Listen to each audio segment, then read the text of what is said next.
The transmission arrived at exactly 2:13 Universal Time Coordinated, buried beneath layers of static from a forgotten lunar relay satellite orbiting the far side of the Moon. Inside a dim monitoring room at NASA's Deep Space Listening Station, audio analyst Elena Voss nearly ignored it. Most signals from the dark side were harmless interference, solar radiation, magnetic echoes, fragments of old Apollo telemetry bouncing endlessly through vacuum. But this one was different. It had rhythm. Slow. Wet. Alive. At first, the sound resembled wind passing through a hollow cave, impossible on an airless world.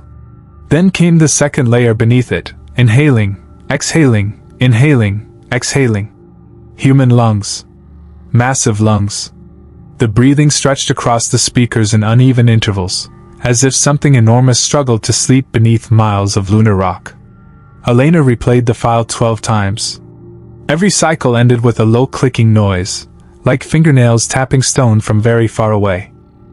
She sent the audio to Mission Director Arthur Hale, who immediately ordered the recording classified. 30 minutes later, security sealed the entire floor. Employees surrendered phones. The building lights dimmed. Nobody was allowed to leave. Hale believed the transmission matched old Apollo-era rumors, whispers about sounds heard by astronauts when passing over the Moon's dark hemisphere. Officially, those recordings never existed. Then the breathing changed. It became aware of them. The next playback contained a faint new sound between breaths. A whisper. Distorted. Mechanical. Repeating one impossible phrase again and again through static. "We heard you too." By sunrise, the recording had spread through only a handful of authorized personnel inside NASA, but panic was already beginning to surface beneath the professionalism. Elena Voss sat alone in Audio Lab 3 while engineers cleaned the transmission through spectral filters. Every enhancement revealed new details no human should have heard. The breathing was not random. It followed a biological rhythm, roughly the size of a sleeping creature with lungs larger than a football stadium. Worse still, tiny vibrations hidden beneath the audio resembled a heartbeat. Slow, ancient, powerful enough to distort the signal itself. The Moon's dark side had always been strange. Temperatures dropped to impossible lows. Electromagnetic anomalies appeared without explanation. Astronauts reported feelings of being watched while orbiting above it. But this was different. This was proof. Something was alive there. Arthur Hale gathered a classified emergency meeting deep underground. Military observers joined through encrypted video feeds. On the main screen, lunar scans showed the source of the transmission coming from an enormous crater known as Daedalus Basin, a region untouched by every modern mission. Hale revealed something even more disturbing. 3 nights earlier, a Chinese lunar probe passing over the crater vanished completely without distress signals. Then Elena noticed a pattern hidden inside the breathing intervals. They weren't random pauses. They formed coordinates. A message. The decoded location pointed not only to Daedalus Basin, but specifically beneath it. Nearly 6 kilometers below the lunar crust. Impossible. No natural cavern could exist there. Suddenly the room lights flickered. Every monitor turned black. Across all screens appeared a single line of pale gray text. "Stop digging." The words vanished instantly. At the same moment, every communication satellite orbiting the Moon went offline for exactly 13 seconds. And during those 13 seconds, something moved beneath the surface. The blackout lasted only 13 seconds, but when the systems returned online, nothing inside the underground command center felt the same. Several monitors displayed corrupted images from lunar orbit before abruptly freezing. One frame showed the surface near Daedalus Basin splitting open for less than a second, as if something enormous had shifted beneath the Moon itself. The crack stretched for nearly 2 miles before disappearing into darkness. Nobody spoke. Even the military officers looked pale.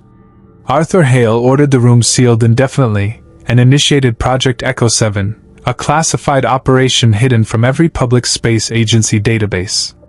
Their objective was simple: send a covert mission to the far side of the Moon and identify the source of the breathing before rival nations, or the thing beneath the surface, acted first. Elena protested immediately. The transmission had reacted to them. It understood language. It knew they were listening. But Hale ignored her warnings. Fear inside the government was already spreading. Satellite failures were increasing around Earth. Deep-sea monitoring stations reported hearing the same breathing pattern beneath the Pacific Ocean only hours after the lunar blackout. Somehow, whatever existed under the moon was affecting Earth too. Then came the final discovery. One of the technicians isolated a whisper hidden beneath the heartbeat frequencies. When slowed down, the voice became horrifyingly clear. It wasn't speaking English. It wasn't any human language.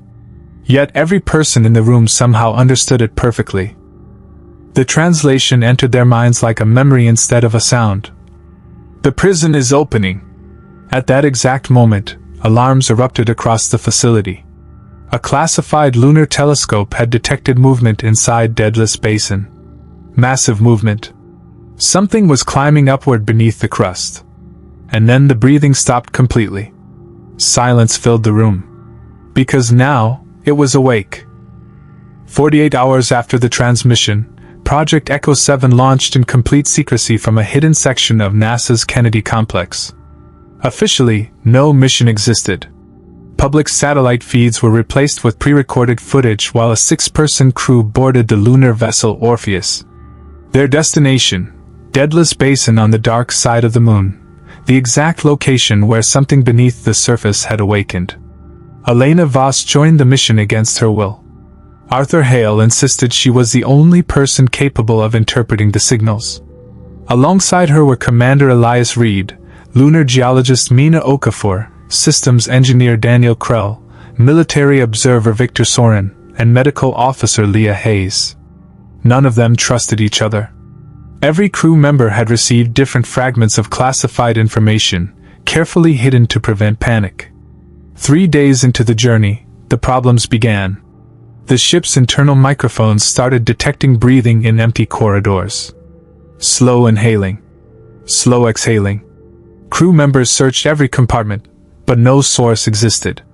The sounds moved constantly, sometimes inside ventilation shafts, sometimes directly behind sealed walls. Elena recognized the rhythm instantly. It matched the lunar transmission exactly. Then Daniel discovered something impossible within the ship's systems. The audio was not entering from outside. It originated from inside their communication equipment itself, as though the signal had infected the vessel electronically. Worse still, every attempt to delete the recordings caused them to reappear seconds later under a new file name. That night, Commander Reed awoke to find Victor Sorin standing motionless near the observation window, staring toward the moon. Victor whispered only one sentence without turning around. "It knows we're bringing it home." Before Reed could respond, the ship violently shook. Warning sirens erupted. A massive object had passed beneath the Orpheus in open space, something large enough to briefly block out the stars. But there was nothing visible outside. Only darkness moving through darkness. The impact alert sent the crew into chaos. Commander Elias Reed rushed toward the cockpit while warning lights bathed the Orpheus in blood-red flashes. External scanners showed nothing around the vessel, yet the ship's hull continued groaning as though immense pressure scraped against it from the outside. Daniel Krell activated thermal imaging. For half a second, the monitor revealed the outline of something impossibly large moving beneath them in space, long skeletal structures curling around the ship before vanishing again into darkness. Nobody spoke after seeing it. Victor Sorin quietly muttered prayers under his breath while Elena replayed the corrupted sensor footage frame by frame. The object appeared less like a creature and more like an enormous ribcage drifting through vacuum. No visible flesh. No eyes. Just endless black bones stretching beyond scanner range. Yet somehow, it was alive. Then the ship received another transmission from the moon. This time there was no static. No distortion. Only a clear human voice speaking through every speaker aboard the vessel. "Turn back." The voice belonged to Commander Reed. But Reed was standing inside the cockpit when it played. Medical officer Leah Hayes began suffering violent nosebleeds moments later. She claimed she could hear whispering inside the walls repeating the same phrase over and over. "Don't let it see Earth." Her condition worsened rapidly. Brain scans showed abnormal neural activity spreading through her temporal lobe like infection. As the crew argued about aborting the mission, the moon slowly rotated into full view outside the observation deck. That was when Elena noticed something horrifying along the edge of Daedalus Basin. A gigantic shadow moved across the crater surface. Not on the moon. Under it. Like something enormous pressed against thin ice from below. And for the first time since humanity arrived in space, something beneath the moon looked back at them. The Orpheus entered lunar orbit in complete silence. Nobody slept anymore. Every corner of the ship carried the feeling of being watched. The breathing inside the walls had grown louder during the final approach, sometimes so close it sounded as though lungs were expanding directly behind the crew's ears. Daniel eventually shut down the internal audio systems entirely, but the sound continued anyway, because it was no longer coming through the speakers. They were hearing it inside their minds. Elena sat alone in the observation bay studying the moving shadow beneath Daedalus Basin. Each orbital pass revealed more detail. The thing below the surface wasn't stationary. It was turning slowly beneath the crust, as though tracking the Orpheus overhead. Massive fractures now spread across the crater floor in patterns resembling veins. Strange heat signatures pulsed from deep underground, impossibly warm compared to the freezing lunar environment. Commander Reed finally announced the truth hidden from the crews since launch. 27 years earlier, an unofficial Apollo mission had landed near Daedalus Basin after astronauts reported artificial structures beneath the crater. The crew never returned. NASA erased the mission completely. But before contact ended, one final transmission reached Earth. "Something here is pretending to be human." Before anyone could process the revelation, alarms exploded across the cockpit again. The ship's descent module activated on its own. Coordinates locked automatically onto Daedalus Basin. Manual override failed. Thrusters fired without crew input. Victor Soren screamed that the moon was pulling them in. The Orpheus began descending rapidly toward the dark side. Outside the windows, the crater expanded across the horizon like a gigantic open wound. Elena noticed movement deep inside the fractures below, thousands of tiny pale shapes crawling upward through the cracks. Human-shaped. Thin. Wrong. Then the transmission returned one final time before landing. Only 3 words. "Welcome back, Elias." Commander Reed's face turned white. Because nobody on the mission knew his first name. The landing nearly destroyed the Orpheus. Lunar dust erupted around the vessel as it slammed onto the surface near the center of Daedalus Basin. For several seconds, nobody moved. Emergency lights flickered weakly while metallic groans echoed through the hull. Outside the windows stretched an endless wasteland of black rock illuminated only by distant Earthlight. But what terrified the crew most were the tracks surrounding the ship. Thousands of footprints. Fresh. Human footprints covered the dust in every direction, circling the landing site like a massive crowd had stood there waiting for them. Some prints appeared decades old. Others looked newly made. Yet no living thing should have existed on the moon. Commander Elias Reed ordered the crew into EVA suits despite Elena's protests. The moment the airlock opened, silence swallowed them completely. No wind. No sound. Only the vibration of their own breathing through helmet speakers. The crater floor beneath them felt strangely hollow, as if empty space existed far below the surface. Then Leah Hayes found the first body. Half buried beneath lunar dust lay an Apollo-era astronaut suit covered in faded American markings. The visor was cracked open from the inside. No corpse remained within it. Only dried blood smeared along the helmet glass, and dozens of deep scratches clawed into the metal chest plate. Mina Okafor scanned the area and detected a gigantic underground cavity directly beneath their feet, far larger than any natural formation. The cavern extended deeper than instruments could measure. At its center pulsed a faint heat signature moving rhythmically like a heartbeat. Suddenly Victor froze. He pointed toward a distant ridge overlooking the crater. Someone was standing there. A lone astronaut in an old Apollo suit watched them silently from the darkness. Its helmet reflected no light. No face could be seen inside. Then it slowly raised one arm and beckoned them forward. The figure vanished the moment Commander Reed aimed his helmet light toward the ridge. 1 second it stood there motionless beneath the black lunar sky. The next, the ridge was empty. No footprints. No movement. Just darkness. Victor Soren insisted he had seen the astronaut clearly. An old Apollo suit. White paint peeling away. Helmet cracked. But Elena noticed something worse in the footage recorded by their helmet cameras.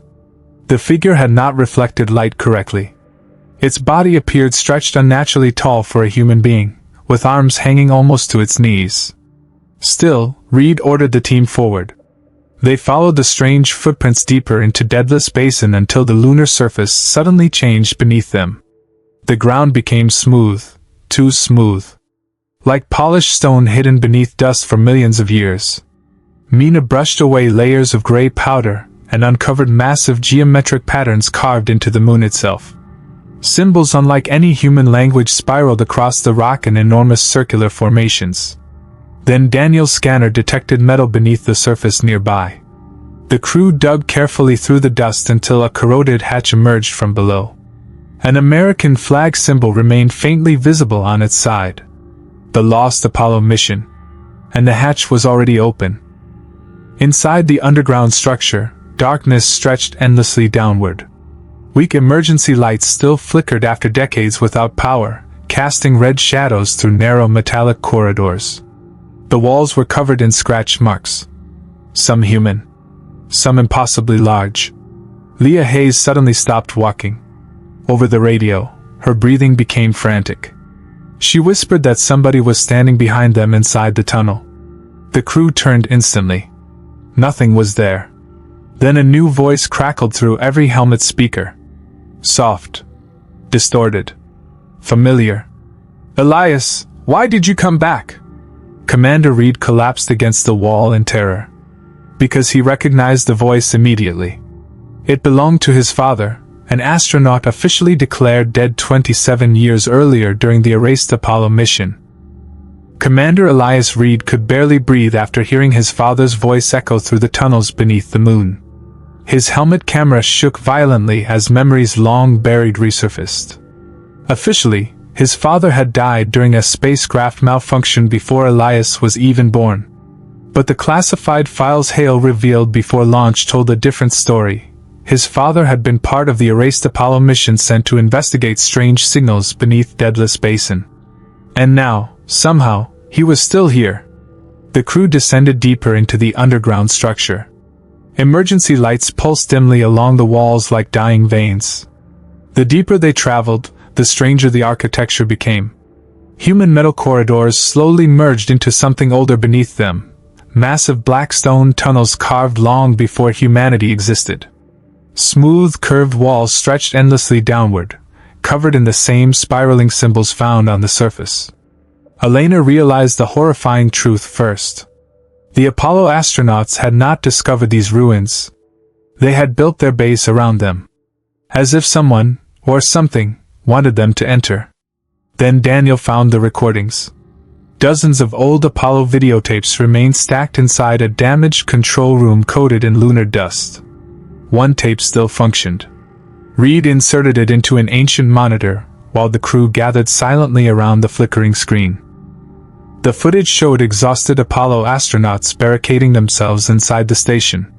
One man screamed that they were wearing human faces. Another begged mission control never to return to Daedalus Basin. Then the camera turned toward a dark hallway behind them. Something stood there. Tall. Thin. Almost human. Its skin moved like liquid beneath the suit it wore. The final astronaut whispered in terror. It learned us. The screen suddenly filled with static. But hidden inside the distortion, Elena saw dozens of pale figures staring directly into the camera from the darkness behind the crew. Waiting silently. Smiling. The videotape ended abruptly, but the silence afterward felt even worse. Nobody inside the underground station spoke. The pale, smiling faces frozen within the static had triggered something primal in every member of the crew. Even Victor Soren, who had spent his life around classified military horrors, looked close to breaking. Then the breathing returned. Not through radios. Not inside their minds. This time it echoed physically through the tunnels beneath them. Deep. Wet. Colossal. The sound vibrated through the black stone walls like the heartbeat of the moon itself. Dust drifted from the ceiling with every inhale. Mina checked her scanner and nearly dropped it. The underground heat signature was moving upward now, slowly ascending toward their position. Whatever existed beneath Daedalus Basin was no longer dormant. Commander Reed ordered an immediate retreat back to the Orpheus, but the route they entered through had changed. Corridors twisted into impossible angles. Doorways led to solid walls that hadn't existed before. The underground structure itself seemed alive, reshaping around them like a labyrinth designed to trap prey. Then Leah Hayes disappeared. One moment she walked beside Elena. The next, her helmet light vanished into darkness behind the group. Her scream exploded through the tunnels seconds later, cutting off suddenly with a sickening crunch. The crew ran toward the sound and found Leah's helmet lying alone on the floor. Cracks covered the visor from the outside, as though giant fingers had squeezed it like glass. Blood floated slowly upward in tiny crimson droplets within the moon's weak gravity. And written across the nearby wall in fresh blood were 3 words. IT where's US? Before anyone could react, the tunnel lights died completely. In the darkness ahead, dozens of pale human-shaped figures slowly emerged from the shadows. Each one wore the face of a dead astronaut. The tunnel filled with frozen terror as the pale figures stepped closer through the darkness. Their movements were wrong, slow and uneven, like puppets learning how to imitate human motion. Cracked astronaut helmets hung from some of their heads while others wore no suits at all, exposing white skin stretched tightly over unnatural bone structures. But the faces were unmistakable. Apollo astronauts. Men officially dead for decades. Commander Reed raised his weapon with shaking hands, but Elena stopped him. The creatures weren't attacking. They simply stood there staring silently, smiling with lips pulled far too wide. One of them stepped forward into the weak emergency glow. Its chest badge revealed the name David Reed, Elias's father. The creature tilted its head unnaturally and spoke using a voice that crackled like damaged radio static. "We waited for you." Victor panicked and opened fire instantly. Bullets tore through the creature's torso, spraying black liquid across the walls. Yet it didn't fall. The smiling thing only twitched violently before the wound began closing itself. Then all the figures moved at once. The tunnel exploded into chaos. Daniel Crow was dragged screaming into darkness by multiple hands emerging from the walls themselves. Mina's helmet cracked during the struggle, forcing her to seal it with trembling gloves before vacuum exposure killed her. Reed emptied his weapon into the crowd while Elena pulled Victor deeper into the labyrinth. Behind them, the creatures screamed with voices copied from human recordings. Some cried for help. Some laughed. Some repeated old Apollo distress calls endlessly through the tunnels.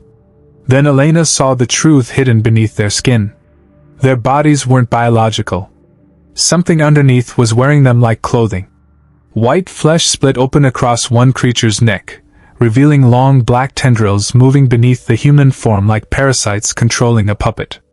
And far below the station, something enormous began climbing upward toward them. The entire underground structure trembled violently as the thing below continued rising. Cracks spread across the black stone walls while deep booming sounds echoed upward from the abyss beneath Daedalus Basin.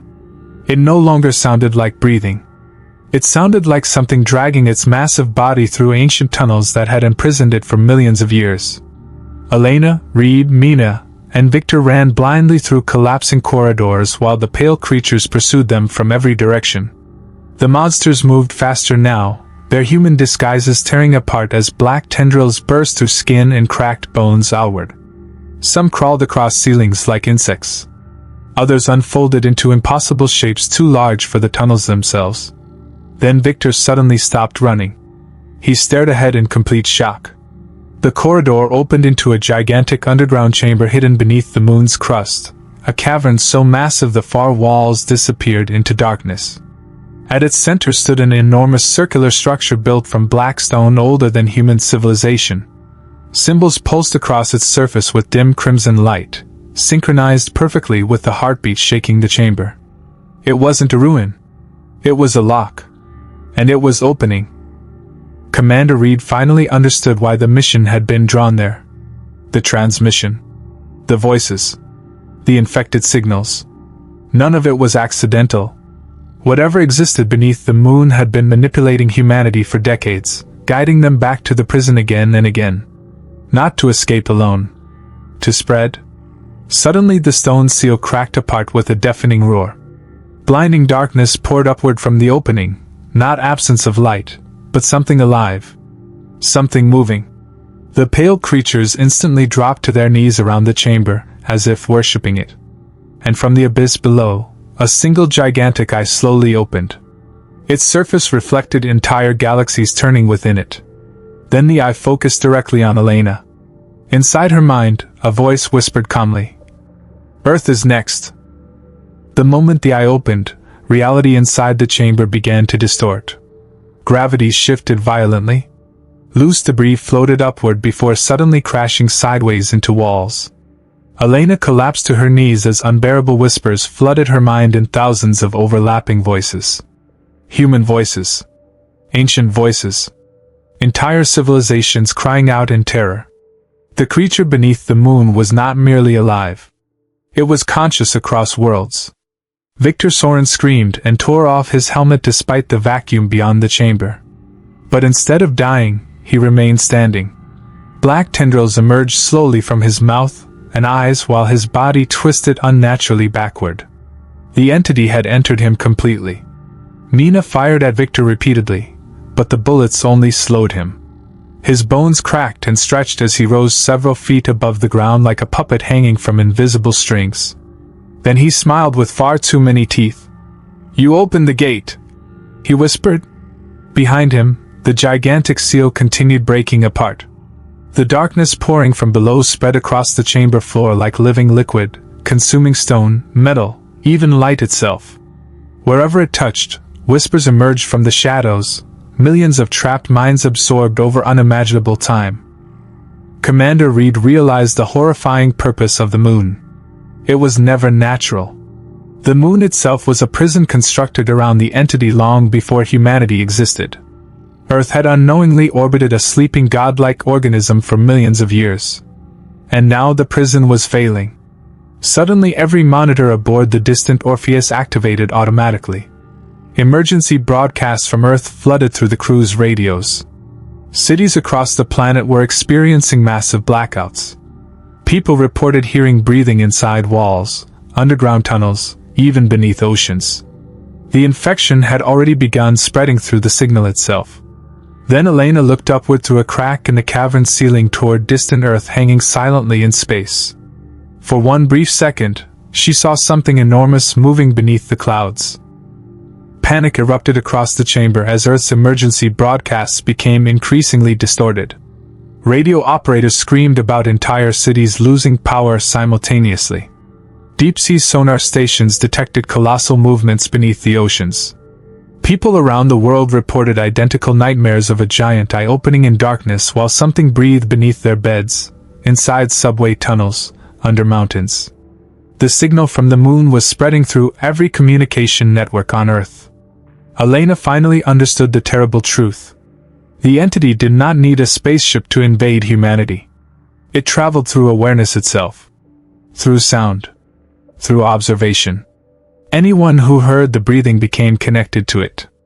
Every transmission from Daedalus Basin had been a form of infection.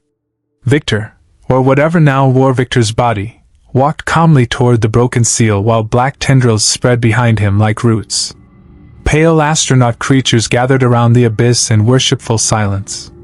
Their stolen human faces slowly melted away, revealing smooth, featureless skin beneath. Commander Reed prepared explosives from the emergency mining charges stored in their suits. If they detonated the chamber, it might collapse the prison long enough to delay the entity's emergence. But Mina warned the blast could also fracture the moon itself. Reed answered with only one sentence. If this thing reaches Earth, humanity ends anyway. As Reed and Mina armed the charges, Elena approached the colossal eye staring from the darkness below. The whispers inside her mind suddenly became clear words. We were buried because we consume worlds. Images flooded her thoughts. Dead civilizations swallowed by living darkness, planets stripped empty, stars extinguished one by one across ancient galaxies. The moon prison had not been built to contain a single creature. It was an egg. And humanity had just helped hatch it. Suddenly the chambers shook with catastrophic force. Massive fractures spread across the cavern ceiling all the way to the lunar surface. Above them, Daedalus Basin began collapsing inward. The moon was breaking apart from the inside. The moonquake nearly tore the chamber apart. Massive slabs of black stone crashed into the abyss while fractures spread across the ceiling toward the surface above. Through the widening cracks, Elena could see Earth hanging silently in space, beautiful, fragile, completely unaware that extinction had already begun. Commander Reed activated the final explosive charge manually. A countdown appeared across every helmet display, 3 o'clock. Mina screamed that the blast radius would destabilize the entire lunar crust, but Reed ignored her. He stared only at the colossal eye below them, now opening wider inside the abyss. The darkness surrounding it had begun taking shape, vast limbs unfolding slowly beneath the prison. It was hatching. Victor's possessed body lunged suddenly toward Reed, but Mina tackled him into the collapsing stone floor. Black tendrils erupted violently from Victor's chest, tearing his body apart from the inside. The thing wearing him shrieked with thousands of human voices at once before disappearing into the shadows below. Then the entity spoke directly into every human mind on Earth. Not through radios. Not through signals. Through consciousness itself. We are hungry! Across the planet, billions heard the words simultaneously. Power grids failed. Aircraft vanished from radar. Oceans churned unnaturally beneath moonlight. And all over Earth, people began hearing breathing inside the darkness around them. Surrounded by destruction, Earth visible in background, cinematic apocalyptic cosmic horror, ultra-realistic. The countdown reached 0. Reed looked once at Elena before detonating the charges. White light consumed the chamber instantly. The underground prison collapsed inward with catastrophic force as Daedalus Basin imploded. Enormous fractures raced across the moon's surface visible even from Earth. For one impossible moment, the gigantic eye stared upward through the explosion and blinked. Then silence. Months later, the surviving governments of Earth officially denied everything. The moon's fractures were blamed on seismic instability. The lost broadcasts were erased. The existence of Project Echo 7 was buried forever. But every night afterward, astronomers reported the same impossible discovery. The dark side of the moon was changing shape. Slowly. Breathing.